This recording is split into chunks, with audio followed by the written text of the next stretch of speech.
Isang mainit na pagbati sa inyong lahat, mga kapuso, at kasama namin sa bawat kwentuhan. Muli, narito ang inyong lingkod upang maghatid ng isang salaysay na susubok sa tatag ng ating mga puso. Sinasabi nilang ang bawat pagsubok ay may katumbas na pag-asa. Ngunit paano kung ang pag-asang iyon ay may presyong napakataas? Handa ka bang isugal ang lahat, kahit ang iyong sariling puso, para sa kaligtasan ng iyong minamahal? 2 milyon pesos, Ginang Rosales. Ang mga salitang iyon, kahit pa sinabi sa mahinahon at propesyonal na tono ng doktor, ay tumama sa pandinig ni Alaya na parang isang malakas na kulog sa isang tahimik na gabi. Tila huminto ang pag-ikot ng mundo. Ang tunog ng aircon sa maliit na klinika ay biglang nawala. Ang tanging naririnig niya ay ang mabilis at malakas na pagkabog ng sarili niyang dibdib. 2 milyon. Ang mga mata niya ay napako sa pangalan ng doktor na naka-emboss sa puting uniforme nito. Dr. Alcaraz, neurosurgeon. Ngunit hindi iyon ang binabasa ng kanyang isip. Ang nakikita niya ay isang pader na mas mataas pa sa kaya niyang akyatin. Isang karagatan na mas malalim pa sa kaya niyang langguyin. Iyon ang kabuuang halaga para sa operasyon, kasama na ang mga gamot at post-op care. Pagpapatuloy ng doktor, hindi alintana ang pagkatulala sa mukha ni Alaya. Ang brain tumor ni Sinag ay nasa isang delikadong bahagi. We need to act fast. Kailangan natin siyang maoperahan sa loob ng 1 buwan. 1 buwan. 30 araw. Napalunok si Alaya. Pakiramdam niya ay may isang malaking bato na bumara sa kanyang lalamunan. Dok, wala na po bang ibang paraan? Kahit anong gamot na lang muna? Halos pabulong niyang tanong. Ang bawat salita ay puno ng desperasyon. Isang malungkot na iling ang isinagot ng doktor. I'm sorry, Ginang Rosales. Surgery is the only option. Tumango na lamang si Alaya kahit hindi pa rin lubos na nagsisink in sa isip niya ang lahat. Nagpasalamat siya ng walang tunog at dahan-dahang lumabas ng klinika. Sa kanyang paglabas, ang init ng araw sa labas ay tila dumagdag sa bigat na kanyang nararamdaman. Ang 2 milyong piso ay isang halaga na hindi niya pa nahawakan sa buong buhay niya. Ni sa panaginip. Sa mga sumunod na araw, ang mundo ni Alaya ay naging isang walang katapusang paghahanap. Ang bawat pagsikat ng araw ay simula ng panibagong pagsubok. Ang bawat paglubog nito ay nag-iiwan ng bigat ng kabiguan. Una niyang nilapitan ang kanyang mga kaibigan sa Baryo Amihan, ngunit katulad niya, lahat sila ay isang kahig, isang tuka. Ang naibigay nila ay mga yakap ng pakikiramay at ilang gusot na daan-daang piso. Malayo, napakalayo sa kanyang kailangan. Sunod niyang sinubukan ng isang maliit na lending company, ngunit sa sandaling makita ang kanyang payslip mula sa pinagtatrabahuhang karinderya, isang tawa ng pang-iinsulto ang isinukli sa kanya. Miss, baka gusto mo munang bayaran yung 5,000 mong utang sa amin bago ka mangarap ng 1,000,000. Ang kahihiyan ay kumirot sa kanyang puso, ngunit isinantabi niya ito. Para kay Sinag. Lahat para kay Sinag. Pumila siya sa bangko, dala ang lahat ng dokumentong mahahanap niya, umaasang may himalang magaganap. Ngunit ang malamig at walang emosyon na boses ng loan officer ang sumalubong sa kanya. I'm sorry, ma'am. You don't have the collateral needed for that amount. Gabi-gabi, pagka-uwi niya mula sa maghapong pagkabigo, dadatnan niya ang kanyang 5 taong gulang na anak na si Sinag, mahimbing na natutulog. Ang munting anghel na siyang nag-iisang sinag ng pag-asa sa madilim niyang buhay. Sa isang gabing umuulan, umupo siya sa tabi ng higaan nito. Hinaplos niya ang malambot na buhok ng anak. Pinagmasdan ang payapang mukha nito na walang kamalay-malay sa panganib na nagbabanta. Dito, sa katahimikan ng kanilang maliit na kwarto, bumuhos ang mga luhang kanina pa niya pinipigilan. Anak, gagawin ng nanay ang lahat. Bulong niya sa hangin. Ang boses ay basag. Hindi kita pababayaan. Hinding-hindi. Ikinulong niya ang mukha sa kanyang mga palad at umiyak ng walang tunog. Ang kanyang mga balikat ay nayayanig sa bawat hikbi. Ang pakiramdam ng kawalan ng kapangyarihan ay isang lason na unti-unting pumapatay sa kanyang kaluluwa. Kinabukasan, habang naglalakad pa uwi, talunan at halos wala ng pag-asa, isang piraso ng papel na nakadikit sa isang poste ng kuryente ang pumukaw sa kanyang pansin. Medyo nabasa na ito ng ambon, ngunit malinaw pa rin ang mga nakasulat na salita. Wanted, personal caregiver. Sa ilalim nito ay ang mga detalye. For a male patient with disability. Stay in, confidential. At sa pinakababa ang mga salitang nagpatigil sa kanyang paghinga at nagpabilis muli sa tibok ng kanyang puso. Compensation, pamdutabisan 2 milyon, ang eksaktong halaga. Paulit-ulit niyang binasa ang anunsyo, tinitiyak na hindi siya namamalikmata. Ang numero ay tila tumatalon mula sa papel at sumasayaw sa kanyang harapan.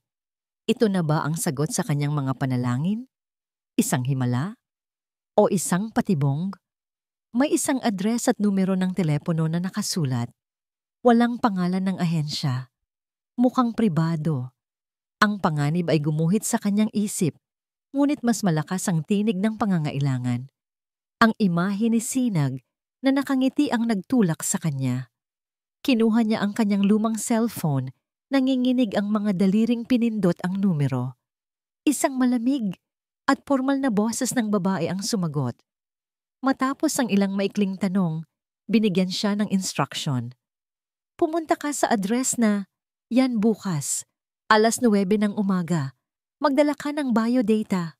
At ngayon, narito siya, nakatayo sa harap ng isang dambuhalang itim na gate ng isang mansyon na tila kasing laki ng buong baryo Amihan. Villa Esmeralda. Iyon ang nakaukit sa isang plakang marmol sa gilid. Ang mga pader ay napakataas. Tinatakpan ang anumang nasa loob. Ang lugar ay tahimik, mayaman, at nakakatakot. Napasulyap siya sa kanyang suot, isang kupas na bestida at luma, ngunit malinis na sapatos. Pakiramdam niya ay isa siyang basura na napadpad sa isang paraiso. Huminga siya ng malalim. Pinuno ng hangin ang kanyang dibdib at sinubukang palakasin ang kanyang loob.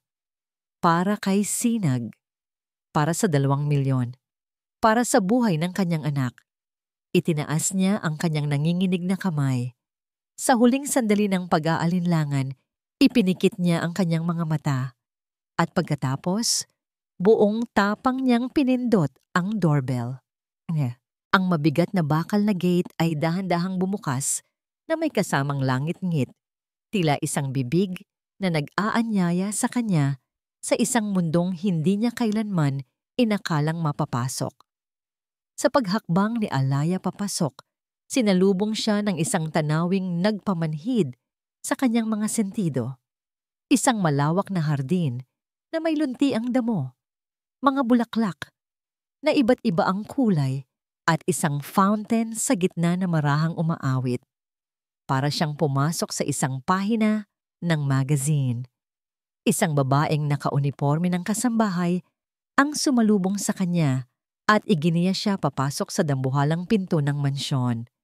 Kung sa labas pa lang ay namangha na siya, sa loob ay halos malula siya. Ang sahig ay gawa sa nagniningning na marmol na kaya niyang salaminan ang sarili. Mula sa mataas na kisame ay may nakasabit na isang dambuhalang chandelier na gawa sa libu-libong kristal. Kumikinang na parang mga bituin sa kalangitan. Dinala siya sa isang maluwag na sala, kung saan ang lahat ng gamit ay mukhang antigo at napakamahal. At doon, sa isang silyang tila trono, nakaupo ang isang babae. Nasa mga 60 anyos na ito, balingkinitan ang pangangatawan at nakasuot ng isang eleganteng bestida. Ang buhok nito ay perpektong nakaayos at ang bawat kilos ay nagpapakita ng awtoridad at kapangyarihan. Ito si Doña Hilaria Montemayor. "Maupo ka," utos nito. Ang boses ay kalmado ngunit may bigat. Sumunod si Alaya, naupo sa dulo ng sofa, pakiramdam niya'y lulubog siya sa lambot niyon. Inilapag niya sa kanyang kandungan ang hawak na folder na naglalaman ng kanyang biodata. Ang mga mata ni Doña Hilaria ay tila mga scanner. Sinusuri siya mula ulo hanggang paa. Walang emosyon. Malamig.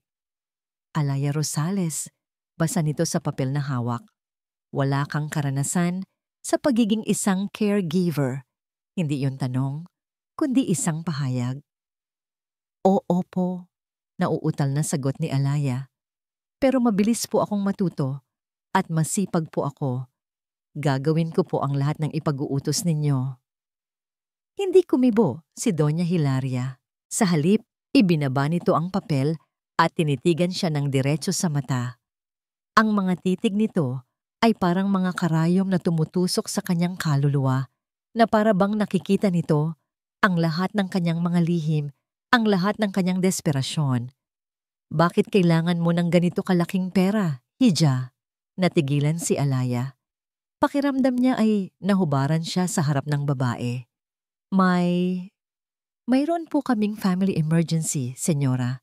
Isang mahalagang pangangailangan. Isang saglit na katahimikan ang namagitan. Tinitimbang ni Doña Hilaria ang bawat salita niya, ang bawat pagkurap ng kanyang mga mata. Inaasahan na ni Alaya na palalayasin na siya, na sasabihing hindi siya kwalipikado. Ngunit sa kanyang pagkagulat, isang salita lamang ang binitiwan nito. "Sige, tanggap ka na." Napatingala si Alaya, hindi makapaniwala. "Po? Ganoon lang po kadali?" "May problema ba doon?" Mataray na tanong ni Doña Hilaria. "Magsisimula ka nga ngayon din. Ang kontrata ay nagsasabing hindi ka maaaring umalis sa loob ng 6 na buwan. Maliwanag?" "Opo. Opo, maliwanag po." Mabilis na sagot ni Alaya. Ang puso niya ay tumatalon sa magkahalong tuwa at pagtataka. Tumayo si Doña Hilaria. "Sumunod ka. Ipapakilala kita sa aalagaan mo, ang anak ko." Muling sinundan ni Alaya ang kasambahay habang si Doña Hilaria ay naglakad sa unahan ng Manila. Bawat pasilyo na kanilang daanan ay napapalamutian ng mga mamahaling painting at florera. Huminto sila sa harap ng isang malaking pinto na gawa sa narat. Dahan-dahan itong binuksan ng kasambahay. Ang silid ay malawak. May malalaking bintanang salamin kung saan tanaw ang hardin. Sa gitna ng silid, nakatalikod sa kanila, ay isang lalaking nakaupo sa isang silyang gulong. Nakatingin ito sa labas. "Si Club!"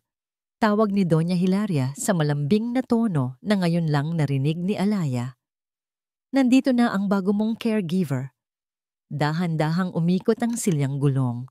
At sa pag-ikot niyon, tila huminto ang paghinga ni Alaya. Ang dugo sa kanyang katawan ay tila nagyelo. Ang mukhang yon, ang pamilyar na panga, ang mga matang yon. Ngunit ngayon, ang dating ningning ay napalitan ng pait at galit. Ang lalaki sa silyang gulong, ang anak ni Doña Hilaria, ang aalagaan niya. Siya, ang lalaki sa bar, ang kanyang mga ngiti, ang gabing iyon. Ang alaala ay sumabog sa kanyang isipan na parang isang kidlat. Ang lalaking nakasama niya sa isang gabing pilit na niyang ibinabaon. Salimot. Ang lalaking. Ang ama ni Sinag. Nagkatitigan sila. Nakikita ni Alaya ang pagbabago sa mga mata ni Siklab mula sa pagkainip, naging pagtataka, at nauwi sa isang anyo ng pagkakilala na mabilis na halinhan ng pagkasuklam. Isang mapanuyang ngiti ang gumuhit sa mga labi ni Siklab. Tiningnan niya si Alaya mula ulo hanggang paa na para bang isa siyang maruming basahan. "Ito na pala ang bago kong tagapag-alaga?" Anya. Ang boses ay puno ng lason. Isang babaeng mukhang murang-mura. Ang bawat salita ay isang sampal sa mukha ni Alaya. Ang kahihiyan at sakit ay gumuhit sa kanyang puso, ngunit nanatili siyang nakatayo, walang imik. Kailangan niya ang trabahong ito. Kailangan niya ang pera. Kinuha ni Siklab ang isang baso ng tubig sa mesang nasa tabi niya. Tinitigan niya si Alaya ng diretso sa mata at pagkatapos ay binitawan niya ang baso. Blag! Ang tunog ng nabasag na salamin ay umaling-awngaw sa tahimik na silid. Ang tubig ay kumalat sa makintab na sahig na gawa sa kahoy. Linisin mo yan, utos ni Siklab. Ang boses ay malamig at walang anumang emosyon. Nakatayo lang doon si Alaya, hindi makagalaw. Ang kanyang mga kamay sa gilid ay kusang kumiyom.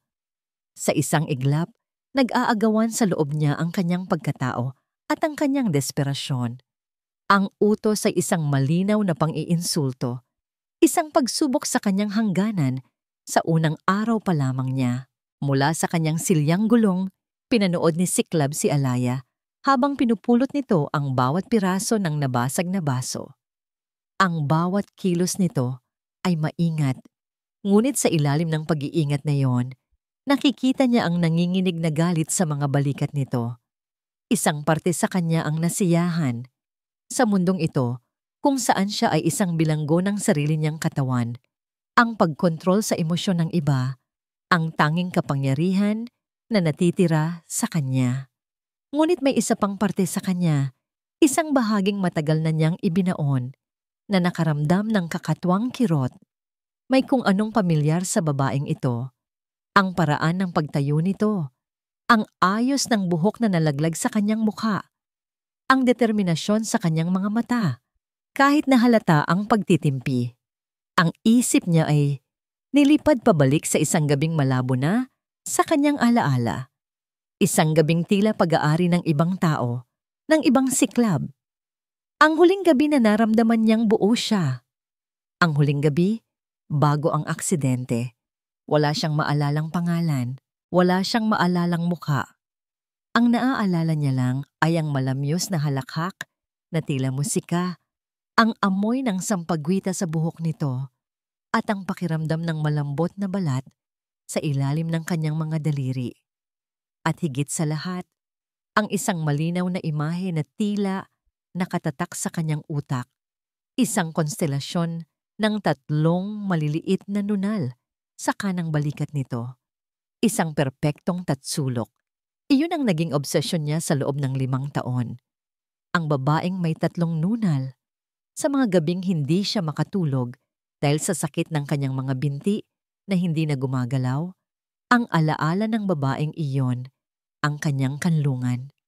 Siya ang simbolo ng buhay na ninakaw sa kanya.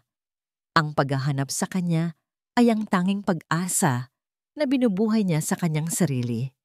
Kaya nang dumating si Alaya, ang babaeng ito na tila lumitaw mula sa kawalan, nagulo ang kanyang sistema. Imposible, sabi ng isang bahagi ng kanyang isip. Isa lamang siyang hamak na aplikante. Ngunit ang kabilang bahagi ay hindi mapakali, naghahanap, umaasa. At dahil sa pagkalitong yon, kalupitan ang naging sandata niya. Sa mga sumunod na araw, ginawa niyang impyerno ang buhay ni Alaya. Basahin mo sa akin ang librong yan. Utos niya isang hapon, itinuturo ang isang makapal na libro sa estante. Walang imik na sumunod si Alaya. Umupo ito sa isang silya sa tapat niya at nagsimulang magbasa. Ang boses nito ay hindi perpekto, may bahid ng pagkapagod, ngunit meron itong himig na pumapasok sa kanyang pandinig at nagdudulot ng kakaibang epekto. Ang pangit ng pagkakabigkas mo, puna niya. Kahit ang totoo'y ninanamnam niya ang bawat salita. Pinapanood niya ang paggalaw ng mga labi nito, ang pagtaas-baba ng dibdib nito sa bawat paghinga. Hinahanap niya ang anumang senyales, anumang kislap ng pagkakilala sa mga mata nito. Pero wala. Para sa kanya, isa lamang siyang amo na malupit. Sa oras ng pagkain, lalo niyang pinahirapan ito. Nagluto ito ng sinigang, Masyadong maasim. Reklamo niya matapos ang isang subo. Hindi ka ba marunong magluto? Itinulak niya palayo ang mangkok. Nakita niya ang pagtiim ng bagang ni Alaya, ngunit mabilis itong ngumiti ng pilit. Ipaghahanda ko po kayo ng iba, sir. Ang bawat sir na lumalabas sa bibig nito ay parang isang insulto. Sa bawat pagpapakita nito ng pasensya, lalo siyang naiinis. Bakit hindi ito lumalaban? Bakit hindi ito sumisigaw? Ang pagtitimpi nito ay isang salamin na nagpapakita kung gaano siya kahina. Isang gabi, habang nag-aayos ito ng kanyang silid, sinadya niyang ibagsak ang isang plorera na puno ng tubig. Ang tunog ng pagbasag ay muling umalingaw-ngaw, katulad ng sa unang araw. Ang lampa mo, sabi niya, kahit alam niyang siya ang may kasalanan. Nagmamadaling lumapit si Alaya dala ang panlinis. Sa pagkakataong ito, hindi na niya napigilan ng isang buntong hininga ng pagkadismaya. Habang nakayuko ito at abala sa paglilinis, napansin niyang medyo basa ang sahig sa paligid. At doon nangyari ang hindi inaasahan. Sa pagtayo ni Alaya, nadulas ang paa nito sa basang sahig. Nawalan ito ng balanse. Ang mga mata nito ay nanlaki sa gulat habang bumagsak ito, diretso sa kanya. Sa isang iglap, ang lahat ng pait at galit sa sistema ni Siklab ay nawala. Napalitan ng purong instinct. Automatiko niyang iniangat ang kanyang mga kamay upang saluhin ito. Ang katawan ni Alaya ay bumagsak sa kanyang dibdib. Ang mga kamay nito ay napahawak sa kanyang balikat para suportahan ang sarili. Ang bigat nito, ang init ng katawan nito na tumagos sa kanyang damit. Ang amoy ng buhok nito, lahat ay bumalik sa kanya na parang isang alon. At sa sandaling iyon, sa pagkakabagsak nito, ang kwelyo ng kanyang simpleng uniforme ay nahawi. Ang ilaw mula sa bintana ay tumama sa kanang balikat nito. At doon, sa ibabaw ng balat nitong kayumanggi, nakita niya, 1, 2, 3. Tatlong maliliit na nunal, nakaayos sa isang perpektong tatsulok. Ang konstelasyon, ang mundo ni Siklab ay gumuho. Ang hangin ay ninakaw mula sa kanyang mga baga. Ang babaeng 5 taon niyang hinanap. Ang babaeng laman ng kanyang mga panaginip sa gitna ng kanyang bangungot. Ang babaeng simbolo ng kanyang nawalang buhay ay narito. Sa kanyang mga bisig, nagpapanggap bilang kanyang caregiver, isang sinungaling, isang manloloko. Ang pagkabigla sa kanyang mukha ay mabilis na napalitan ng isang emosyong mas madilim, mas mapanganib. Isang pinaghalong galit, sakit, at pakiramdam na pinagtaksilan siya. Bago pa man makabawi si Alaya mula sa pagkakadulas, hinawakan ni Siklab nang mahigpit ang kanyang pulsuhan. Ang pagkakahawak niya ay hindi na pang-amo, kundi pang-akusa. Napatingin si Alaya sa kanya, naguguluhan sa biglaang pagbabago ng kanyang ekspresyon. Tinitigan siya ni Siklab, ang kanyang mga mata ay nag-aapoy. Ang kanyang boses, nang sa wakas ay lumabas, ay nanginginig ngunit puno ng diin na nakakatakot. Sino ka ba talaga? Mula sa bahagyang nakaawang na pinto ng kanyang silid-aklatan sa ikalawang palapag, tanaw ni Doña Hilaria ang lahat. Pinanood niya ang buong eksena, ang pagkakadulas ni Alaya, ang mabilis na pagsalo ni Siklab, at ang paninigas ng kanyang anak na tila nakakita ng multo. Hindi niya narinig ang kanilang pinag-usapan, ngunit hindi na niya kailangan. Ang biglaang pag-igting sa hangin, ang paraan ng pagkakatingin ni Siklab sa babae ay sapat na. May nagbago. Hindi ito ang karaniwang pagmamalupit ni Siklab. Ito ay iba. Ito ay personal. Sa loob ng 5 taon, nasaksihan niya ang unti-unting pagkamatay ng kaluluwa ng kanyang anak. Ang dating masayahin at mapagmahal na Siklab ay naging isang nilalang na puno ng pait at galit sa mundo. Ginawa niya ang lahat Dinala ang pinakamagagaling na doktor. Binili ang lahat ng luho. Ngunit walang nakapantay sa ninakaw ng aksidente. Ang tanging nagpapanatili ng kislap sa mga mata nito ay ang paulit-ulit na paghahanap sa isang babaeng hindi nito maalala ang mukha o pangalan. Isang babaeng may 3 nunal. Isang kahibangan sa isip ni Doña Hilaria. Isang panaginip na pilit ginagawang totoo ng kanyang anak para lang may makapitan. Ngunit ngayon, habang pinagmamasdan niya ang eksena sa ibaba, isang malamig na kaba ang gumapang sa kanyang dibdib. Isang pagdududa na pilit na niyang ibinabaon sa limot sa loob ng maraming taon. Kinabukasan, habang nasa hardin siya at nagpapanggap na nagbabasa ng dyaryo, nakita niya si Alaya na nakaupo sa isang bangko malapit sa kusina. Kausap ang maliit nitong cellphone.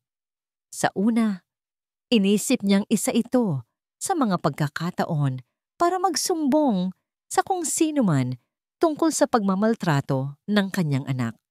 Ngunit nang masilayan niya ang ekspresyon sa mukha ng dalaga, natigilan siya. Nakangiti ito. Isang ngiting totoo, walang halong pagkukunwari. Isang ngiting nagmumula sa puso na hindi pa niya nakikita mula rito.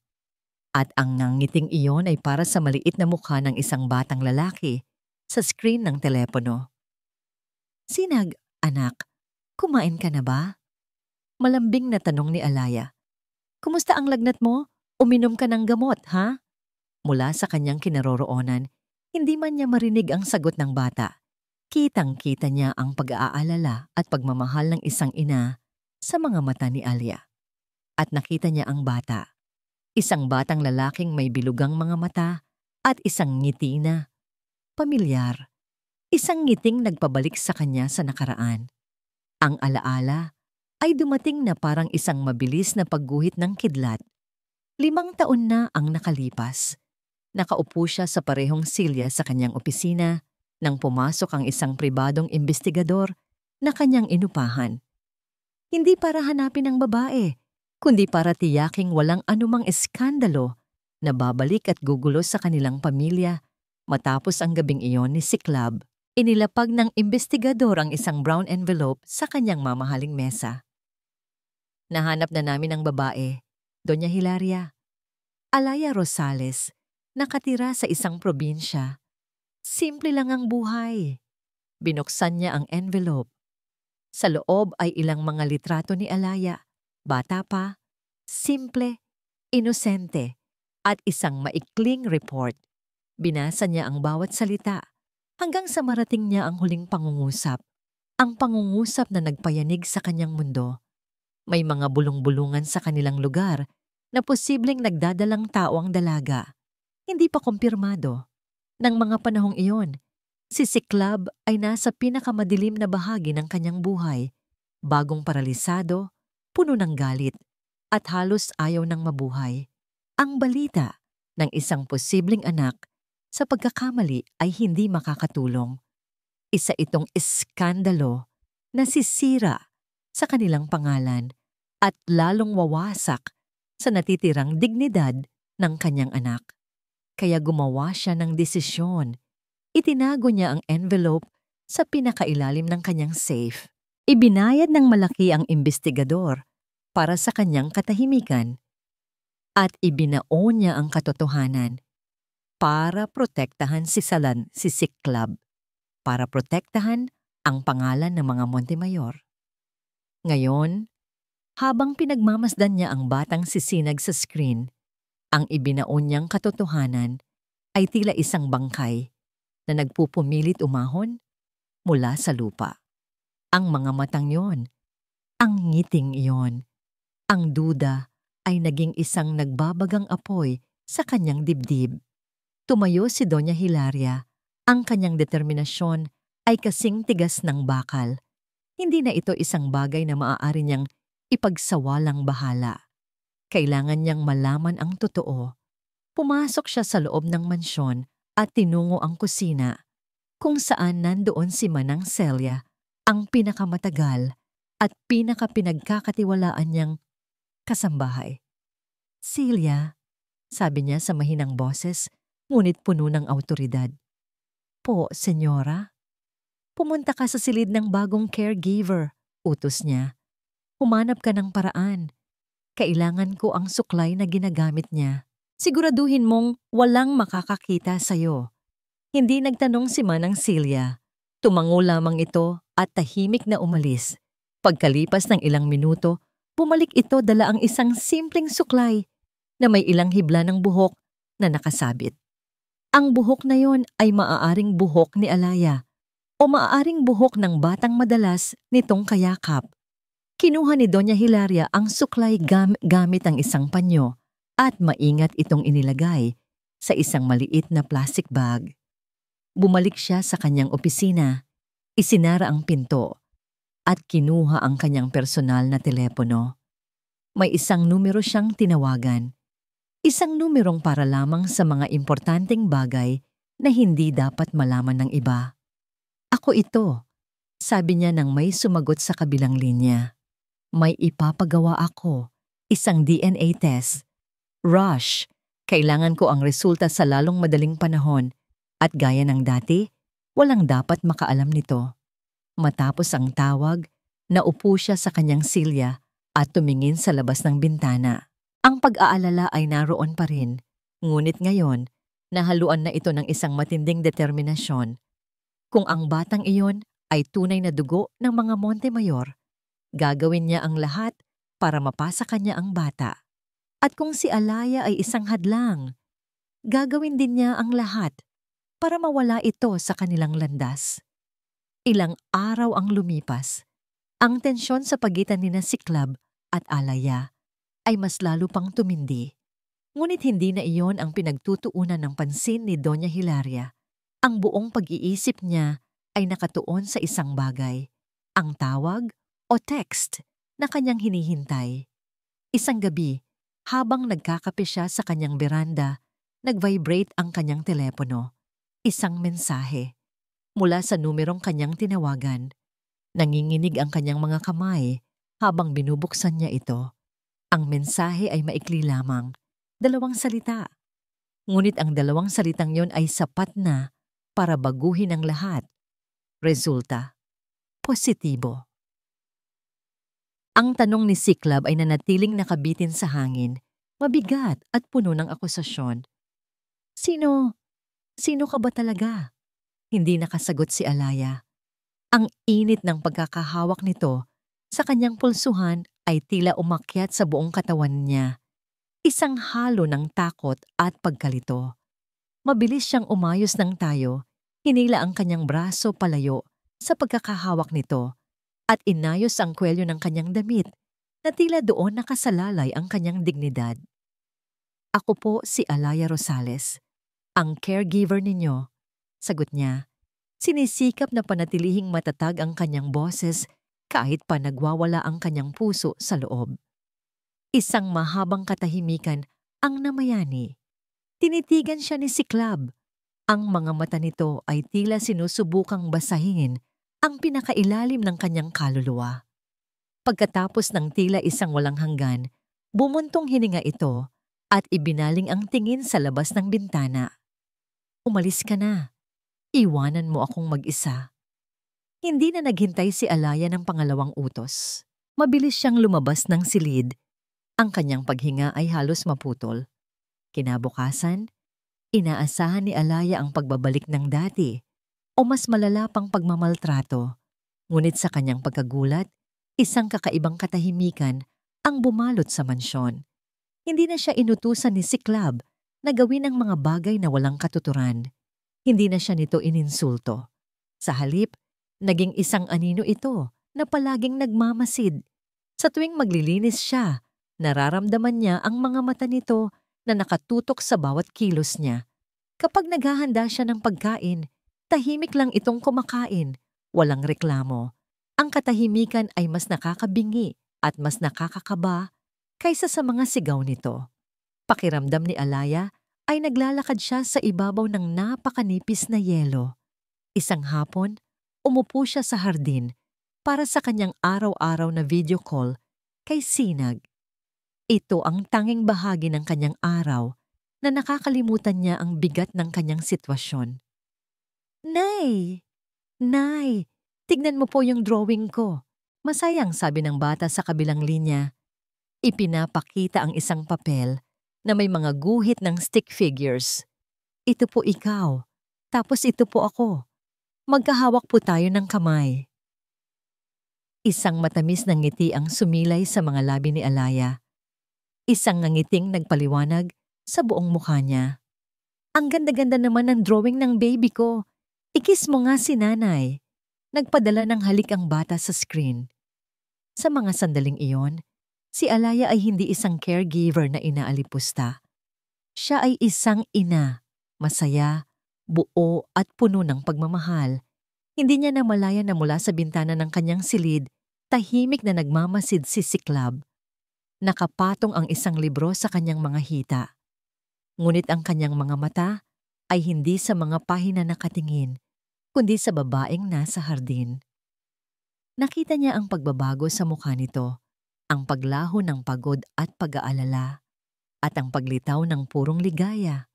Ang nangiti nito ay parang isang sinag ng araw na tumagos sa madilim na ulap ng kanyang buhay. Isang bagay sa loob niya ang kumilos, isang bagay na matagal nang natutulog. Biglang nagbago ang lahat. Nang tumunog ang telepono ni Alaya, hindi ito si Sinag.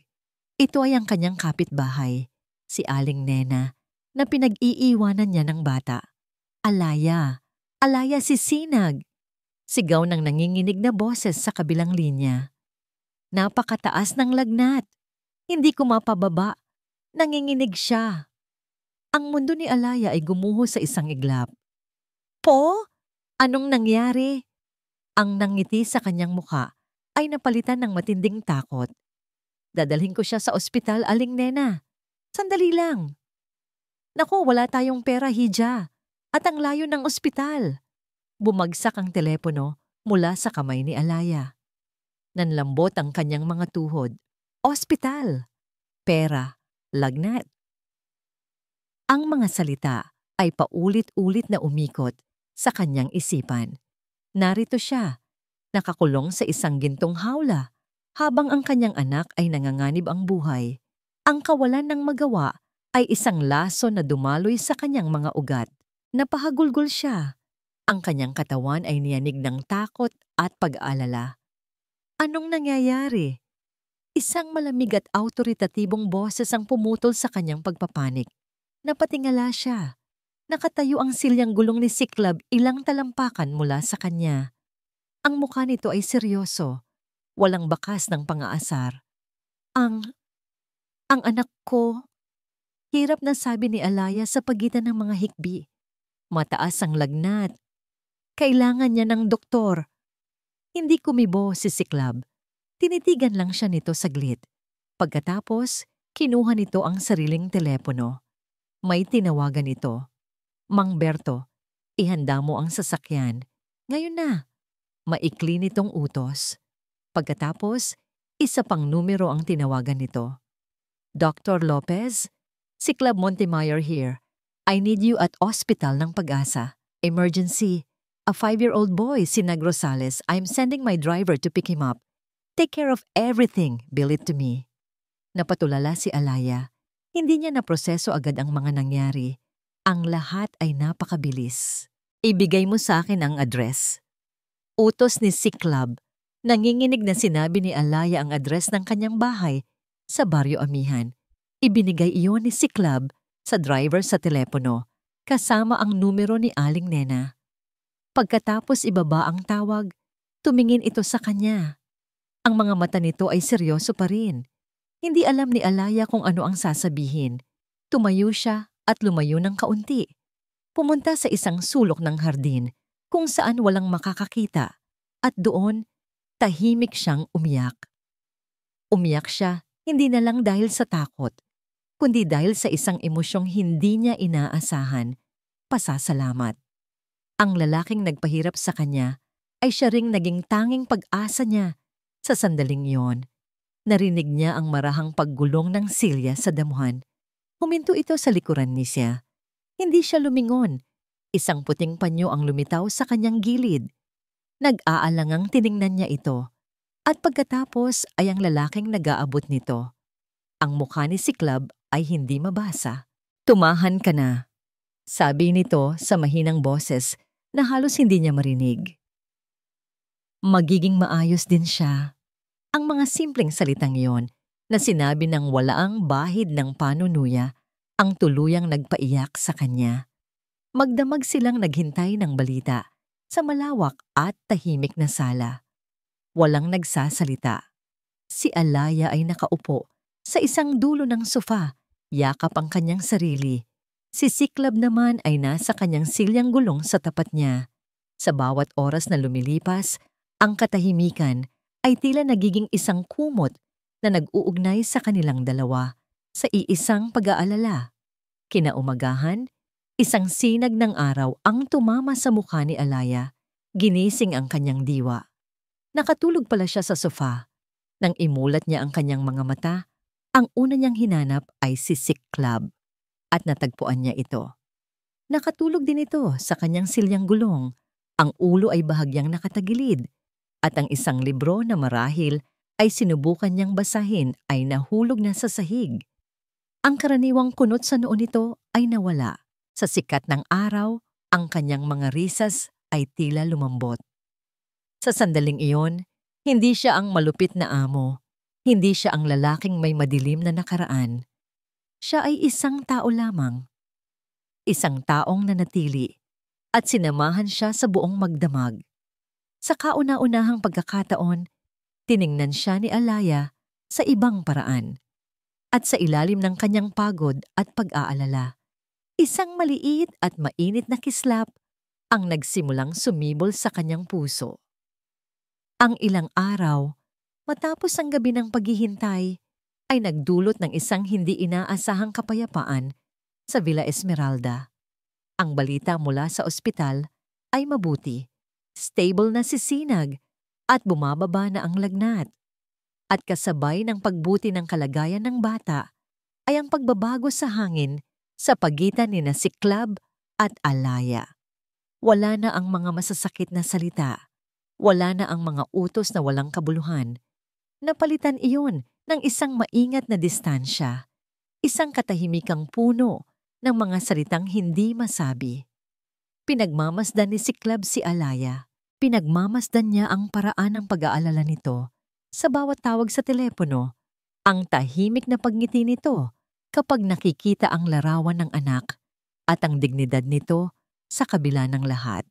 Ang babaeng inakala niyang isang oportunista ay nagpapakita ng isang katatagan na hinangaan niya ng palihim. Ang babaeng may 3 nunal, ang multo ng kanyang nakaraan, ay nagiging isang taong totoo, komplikado, at nakakaintriga. Ang galit niya ay unti-unting napapalitan ng isang damdaming hindi niya pa handang pangalanan. Kuryosidad. Ngunit ang kapayapaang iyon ay marupok. At ito ay tuluyang nabasag isang hapon. "Cyclops, babe, I'm here!" Ang matinis at pamilyar na boses na yon ay sumira sa katahimikan ng sala. Mula sa pasilyo ay lumitaw si Bianca Valderrama, nakasuot ng isang mamahaling damit na tila mas mahal pa sa sahod ni Alaya sa loob ng 1 taon. Ang kanyang buhok ay perpektong naka-blow dry at ang kanyang ngiti ay kasing lapad ng kanyang ambisyon. Naglakad ito papunta sa kanya na para bang pag-aari nito ang buong mansyon. Yumuko ito at walang babalang hinalikan siya sa pisngi, nag-iwan ng bakas ng mapulang lipstick. "I missed you. Hindi ka na nagpaparamdam, ha?" Nanigas si Cyclops sa kanyang silyang gulong. Ang amoy ng pabango ni Bianca ay tila nakakasakal. "Anong ginagawa mo dito, Bianca?" tanong niya. Ang boses ay malamig at walang anumang init. "What else? Visiting my fiancé, of course." Malanding sagot nito, kahit alam nitong matagal nang naputol ang kanilang engagement pagkatapos ng aksidente. Noon napansin ni Bianca si Alaya na tahimik na nag-aayos ng mga libro sa isang estante sa gilid. Tiningnan niya si Alaya mula ulo hanggang paa Isang tingin na puno ng paghamak. Oh, you have new help. Good. Ang hirap talagang humanap ng disenteng katulong ngayon. Bago pa man makasagot si Siklab, ngumiti si Bianca kay Alaya. Isang ngiting hindi umabot sa kanyang mga mata. Ikaw na ang maghanda ng merienda para sa amin. Juice at a bit of pastry will do. Go on. Nakita ni Siklab ang marahang pagtiim ng bagang ni Alaya, ngunit tumango lamang ito at tahimik na naglakad patungong kusina. Ang pagsunod nito ay tila mas lalong nagpainis kay Siklab. Naging isang impyerno ang hapunan ng gabing iyon. Nagpumilit si Bianca na manatili at si Doña Hilaria, na laging may gusto sa yaman at pangalan ng mga Valderrama, ay pumayag. So saan ka galing?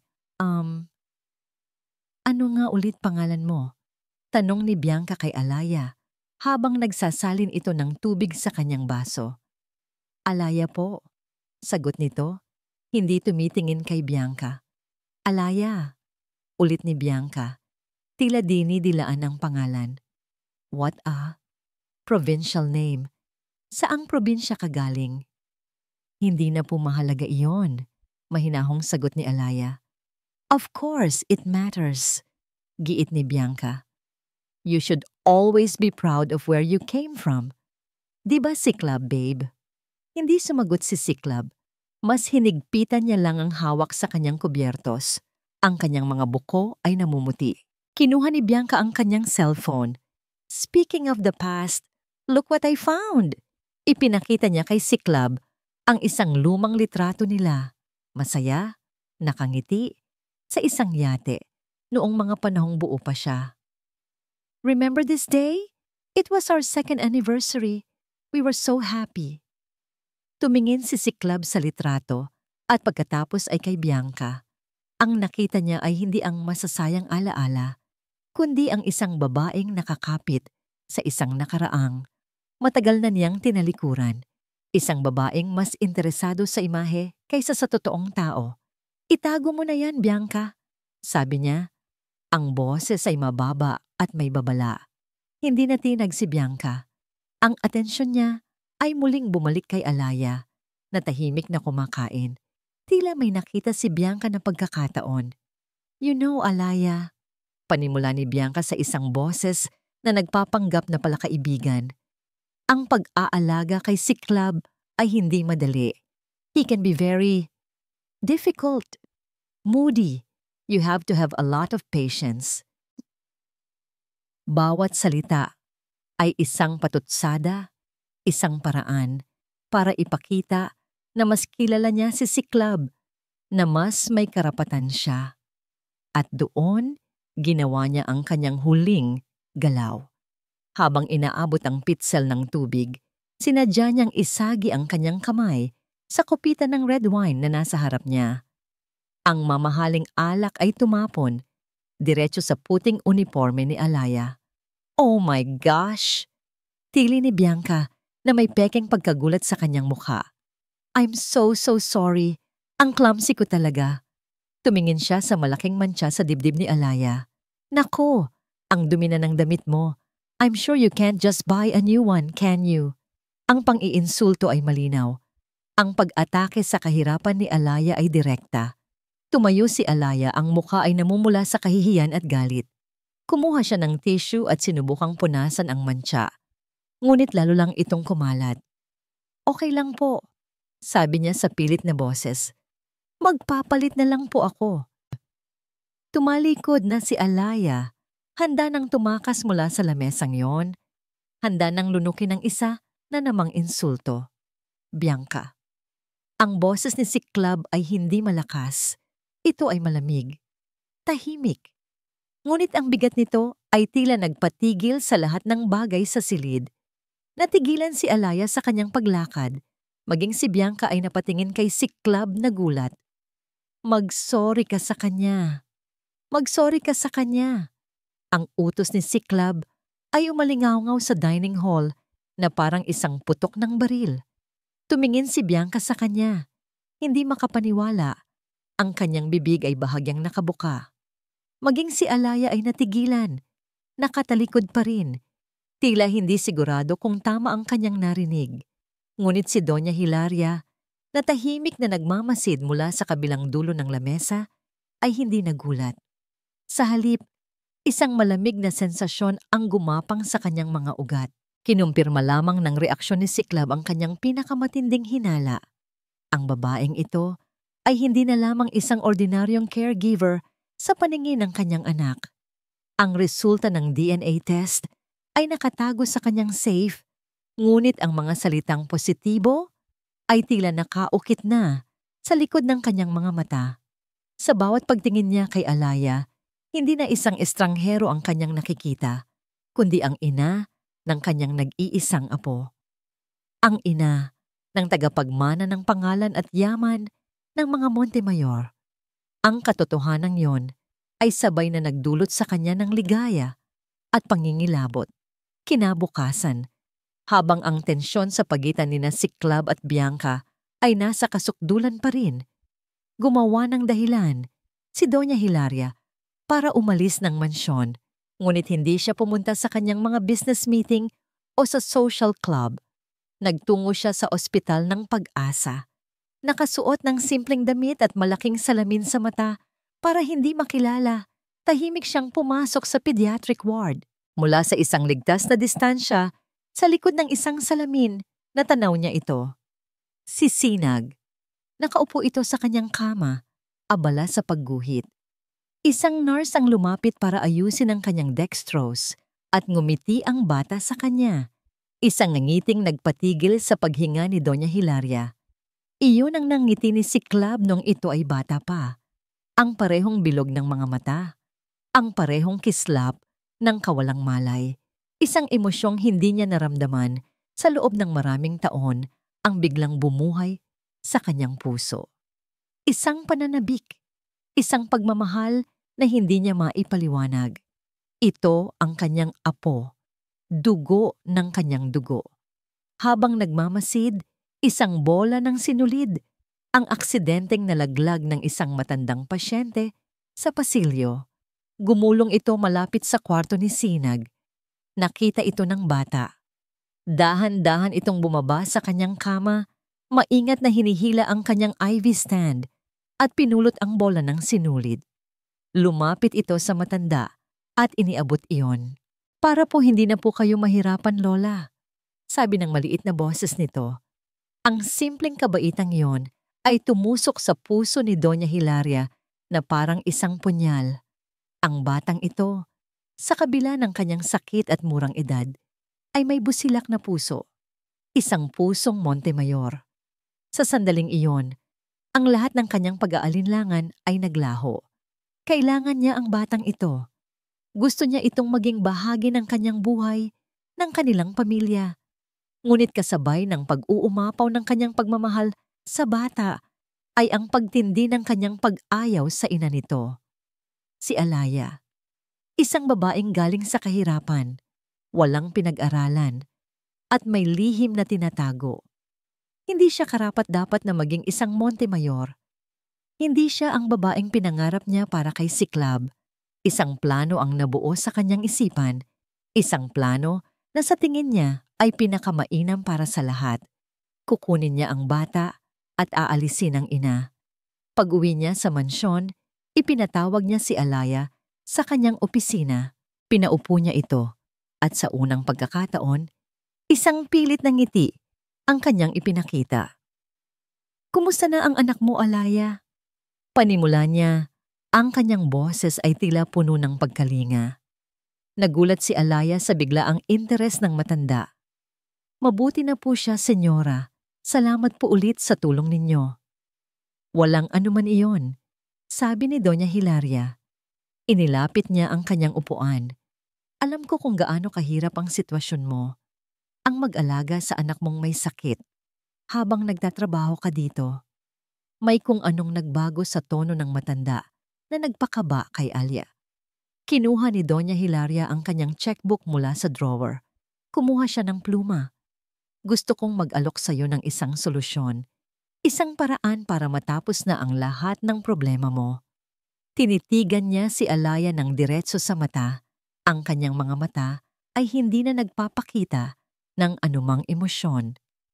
Isulat mo dito ang kahit anong halaga na gusto mo. Sabi niya, habang inilalapag sa mesa ang isang blankong tseke. 5, 10 milyon, kahit magkano, sapat para mabayaran ang operasyon ng anak mo, makapagsimula ka ng bagong buhay at hindi na muling mamroblema sa pera. Natigilan si Alaya, tiningnan niya ang blankong tseke at pagkatapos ay ang mukha ni Doña Hilaria. Senyora, hindi ko po maintindihan. Ang kapalit ay simple lang. Pagpapatuloy ni Doña Hilaria, ang bawat salita ay mabigat at may diin. Iwanan mo ang anak mo sa amin. Kami na ang bahala sa kanya. Sa operasyon niya, sa pag-aral, sa lahat. Bibigyan namin siya ng buhay na hindi mo kailanman maibibigay. At ikaw ay lalayo. Mawawala ka sa buhay niya at sa buhay ng anak ko, magpakailanman. Ang katahimikan sa silid ay halos nakakabingi. Para kay Doña Hilaria, ang alok ay makatwiran, isang business transaction. Ngunit para kay Alaya, ang bawat salita ay isang patalim na humiwa sa kanyang puso. Ang pagkalito sa mukha ni Alaya ay dahan-dahang napalitan ng sakit at pagkatapos ng isang matatag na determinasyon na hindi pa nakikita ni Doña Hilaria mula rito. Tiningnan ni Alaya ang tseke at pagkatapos ay tumingin siya kay Doña Hilaria. Ang kanyang mga mata ay nagnininga sa galit at pagmamahal ng isang ina. Ang pagmamahal ko po sa anak ko, sabi ni Alaya. Ang kanyang boses ay hindi nanginginig, bagkus ay puno ng isang kapangyarihang ngayon lang lumabas. Ay hindi nabibili ng kahit anong halaga, senyora. Sa harap ng nabiglang si Doña Hilaria, kinuha ni Alaya ang tseke at sa isang mabilis na galaw, pinunit niya ito sa gitna. Pagkatapos ay pinunit niya ulit at ulit. Hanggang sa ang piraso ng papel na nagkakahalaga ng kalayaan ay naging mga kumpol na lamang ng basura sa kanyang kamay. Ibinagsak niya ang mga piraso ng papel sa mesa. Hindi po ako aalis at hinding-hindi ko po iiwan ang anak ko. Matapos niyang punitin ang tseke, inihanda ni Alaya ang sarili para sa pinakamatinding unos. Inasahan niyang sisigawan siya ni Doña Hilaria. Kakalad ka rin palabas ng mansyon at babawiin ang lahat ng tulong na ibinigay nito. Ngunit sa halip na unos, isang nakakabinging katahimikan ang sumunod. Tinitigan lamang siya ng matanda. Ang mga mata nito ay malamig at hindi mabasa. Bago ito tumayo at walang imik na lumabas ng opisina. Ang katahimikang iyon ay mas nakakatakot kaysa sa anumang sigaw. Sa kanyang pagkagulat, sa mga sumunod na araw, tila may nagbago kay Doña Hilaria. Ang dating matalim na tingin ay napalitan ng isang mapagmasid na pagwawalang bahala. Isang umaga, nilapitan siya nito habang nagpupunas siya ng mga muebles. Alaya, sabi nito sa isang tono na hindi na kasing lamig ng dati. Naisip ko marahil ay mas makakabuti para sa bata kung dito muna siya sa mansyon magpagaling paglabas niya ng ospital, lalo na ngayong papalapit na ang operasyon niya.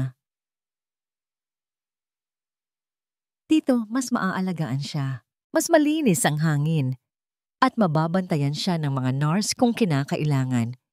Natigilan si Alaya. Ang hawak na basahan ay nanigas sa kanyang kamay. Ang kanyang unang reaksyon ay pagtanggi, isang patibong. Ito ay isang paraan para ilapit ang bata sa kanila, para unti-unting kunin ito mula sa kanya. Ngunit ang kasunod na pumasok sa isip niya ay ang larawan ni Sinag, ang makitid nilang bahay, ang alikabok, ang ingay sa labas. At inihambing niya iyon sa katahimikan at kalinisan ng Villa Esmeralda. Ang puso ng isang ina ay nag-agawan sa kanyang pagdududa at sa kanyang pagnanais para sa ikabubuti ng anak. Sa huli, ang pagmamahal ang nanalo. Sa sige po, senyora, halos pabulong niyang sagot. Kung para po sa ikabubuti ni Sinag, kaya sa pagtatapos ng linggo Sa unang pagkakataon, tumuntong si Sinag sa loob ng mansyon. Ang mga mata ng bata ay nanlalaki sa pagkamangha sa lahat ng nakikita nito. Ang mataas na kisame, ang malalaking painting, ang malawak na hardin. Ang kanyang tawa ay umalingaw-ngaw sa mga pasilyo na matagal nang nababalot ng lungkot. At doon, nasaksihan ni Alaya ang isang milagro. Si Siklab, na karaniwang nagkukulong sa kanyang silid, ay lumabas. Sa una, nagmasid lamang ito mula sa malayo. Pinapanood si Sinag na naglalaro ng bola sa damuhan. Ngunit si Sinag, sa kanyang kawalang malay, ang siyang unang lumapit. "Kuya, yung upuan mo po may gulong. Ang galing! Pwede pong patry?" Inosenteng tanong ng bata. Walang bakas ng takot o awa sa kanyang mga mata. Natigilan si Siklab. Sa loob ng 5 taon, lahat ng tumingin sa kanya ay may halong awa. Ngunit ang batang ito, ang nakita lang nito ay isang cool na upuang may gulong. Isang maliit, halos hindi kapansin-pansing na ngiti ang sumilay sa labi ni Siklab. "Hindi ito laruan, bata," sabi niya. Ngunit wala na ang dating pait sa kanyang boses. Nang sumunod na araw, nakita ni Alaya si Siklab na may hawak na isang malaking kahon, isang modelong eroplano. Inilabas niya ito sa mesa sa veranda. Nakita ito ni Sinag at dali-daling lumapit. "Wow! Eroplano? Gusto mo bang buuin?" tanong ni Siklab. Tumango ng mabilis ang bata. At sa buong hapong yon, mula sa bintana ng kusina, pinanood ni Alaya ang dalawa. Pinanood niya ang magaspang ngunit maingat na mga kamay ni Siklab na nagtuturo sa maliliit na daliri ni Sinag kung paano pagdikitin ang mga piyesa. Narinig niya ang mahinang pagtawa ni Siklab sa tuwing may sasabihing nakakatuwa ang bata. Isang mainit na likido ang pumatak sa kanyang pisngi. Luha. Luha ng pinaghalong saya at kirot. Masaya siyang makita ang kanyang anak na masaya. Masaya siyang makita ang isang bahagi ng pagkatao ni Siklab na hindi niya akalaing nag-e-exist. Ngunit masakit dahil ang larawan sa kanyang harapan, isang ama at isang anak, ay isang pangarap na alam niyang hindi kailanman magiging isang katotohanan para sa kanila. Subalit, mayroong isang pares ng mga matang nagmamasid din mula sa malayo. Ngunit hindi saya ang nararamdaman nito, kundi purong lason. Si Bianca. Sa pamamagitan ng pera, nalaman niya mula sa isang kasambahay ang tungkol sa pag-uusisa ni Doña Hilaria, ang pagkuha ng suklay, ang lihim na DNA test, at kahit hindi pa niya alam ang resulta, sapat na ang kanyang nakikita para mabuo ang kwento sa kanyang isipan. Ang batang iyon ang hadlang sa lahat ng kanyang mga pangarap. Kaya isang gabi, sa pinakamadilim na sulok ng hardin, tinawag niya ang kasambahay na si Rosa. "Alam mo na ang gagawin mo," sabi ni Bianca. Ang kanyang boses ay tila isang ahas na gumagapang sa dilim. Isang makapal na sobre ang lumipat mula sa kanyang kamay patungo sa nanginginig na kamay ni Rosa. "Siguraduhin mong walang makakakita sa'yo. At pagkatapos nito, umalis ka na. Huwag ka nang magpapakita pa." "Oo po, Ma'am Bianca," nanginginig na sagot ni Rosa. Mahigpit na hinawakan ng sobre. Kinabukasan, ang pagkakataon ay dumating. Habang abala si Alaya sa pag-aasikaso kay Sinag na naglalaro sa sala, naiwan niya ang kanyang mumurahing shoulder bag sa isang upuan malapit sa hagdan. Si Rosa, na may dalang tray at nagpapanggap na naglilinis, ay duman. Mabilis na lumingon sa paligid. Nang makita niyang walang nakatingin, kinuha niya mula sa kanyang bulsa ang isang kumikinang na bagay, isang kwintas na diamante na pag-aari ni Bianca. Sa isang mabilis at sanay na kilos, binuksan niya ang bag ni Alaya, inihulog ang kwintas sa loob at isinara itong muli. Pagkatapos ay nagpatuloy siya sa paglalakad na parang walang nangyari. Makalipas ang 1 oras nang ang lahat ay nagkakasiyahan sa sala, Habang ipinagmamalaki ni Sinag ang nabuong eroplano, kina Siklab at Alaya, isang malakas na sigaw ang bumasag sa lahat. Nasaan na? Nasaan na ang kwintas ko? Si Bianca ay bumaba ng hagdan. Ang kanyang muka ay nagpapanggap na puno ng pagpapanik. Hinahawakan niya ang kanyang leeg. Ang diamond necklace ko. Regalo pa sa akin yan ni Daddy. Nawawala. Ang lahat ay napatingin sa kanya. Ang mga mata ni Bianca ay mabilis na lumibot sa silid at pagkatapos ay tumigil ito kay Alaya na tila isang buwitre na nakakita ng kanyang biktima. Ikaw! Sigaw niya. Itinuturo ang nanginginig na daliri kay Alaya. Nakita kitang paakyat-akyat malapit sa kwarto ko kanina. Ikaw ang kumuha, magnanakaw. Hindi po totoo yan. Gulat na sagot ni Alaya. Ang puso niya ay biglang kumabog ng napakabilis. Huwag ka nang magkaila. Sigaw ni Bianca. Ang kanyang mga mata ay nag-aapoy sa pekeng galit. Lumapit siya sa bag ni Alaya na nasa upuan. Patutunayan ko. Buksan ninyo ang bag niya. Tingnan ninyo ang laman ng bag ng magnanakaw na yan. Ang lahat ng mata sa silid ay napabaling kay Alaya. Ang kay Doña Hilaria ay puno ng hinala. At ang kay Siklab ay puno ng isang bagay na mas masakit pa kaysa sa galit, pagkadismaya. Ang sigaw ni Bianca ay tila isang bomba na sumabog sa gitna ng sala. Winasak ang namumuong kapayapaan sa pagitan nilang lahat. Ang salitang magnanakaw ay nanatiling nakabitin sa hangin, mabigat at makamandag. Mula sa kanyang silyang gulong, tiningnan ni Siklab si Alaya. Nakita niya ang pagkasindak sa mukha nito, ang panginginig ng mga labi, ang mabilis na pag-agos ng dugo palayo sa pisngi nito hanggang sa ito'y maging maputla na parang papel. Ang isang bahagi sa kanya, ang bahaging nagsisimula ng magtiwala, ay gustong sumigaw na kasinungalingan ang lahat. Ngunit ang isa pang bahagi, ang bahaging sinanay ng 5 taon ng kapaitan at pagdududa, ang bahaging laging nag-aabang ng kataksilan, ay bumulong sa kanyang isipan. Hindi mo siya lubos na kilala. Isang estranghero, isang babaeng may sikreto. Si Doña Hilaria na may awtoridad, ang unang kumilos. Bianca, tama na yan, sabi nito. Ngunit ang kanyang mga mata ay nakatuon din kay Alaya. Puno ng pagsusuri. Huwag kang magbintang ng walang pruweba. Pruweba? Gusto niyo ng pruweba, tita? Sarkastikong tanong ni Bianca. Lumakad siya patungo sa bag ni Alaya. Ito, tingnan natin. Huwag mong gagalawin yan. Mabilis na sabi ni Alaya. Hahakbang sana para pigilan si Bianca, ngunit huli na ang lahat.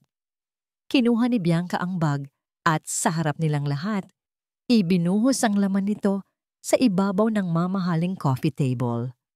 Nahulog ang ilang mga gamit. Isang lumang pitaka, suklay, ilang barya, at ang cellphone ni Alaya. At kasama ng mga iyon, isang bagay ang gumulong at kumislap sa ilalim ng ilaw ng chandelier. Isang kwintas na diamante. Ang katahimikan na sumunod ay nakakabingi. Ang kislap ng kwintas ay tila isang matalim na liwanag na tumusok sa mata ng lahat, isang hindi maikakailang ebidensya. Kita niyo na! Tili ni Bianca. Ang kanyang boses ay puno ng tagumpay. Sinasabi ko na nga ba? Ahas! Pumasok ka lang dito para magnakaw. Bago, tumingin si Siklab mula sa kwintas, papunta sa mukha ni Alaya. Ang nakita niya ay hindi na lamang pagkasindak, kundi ang hitsura ng isang taong tuluyang nawasak.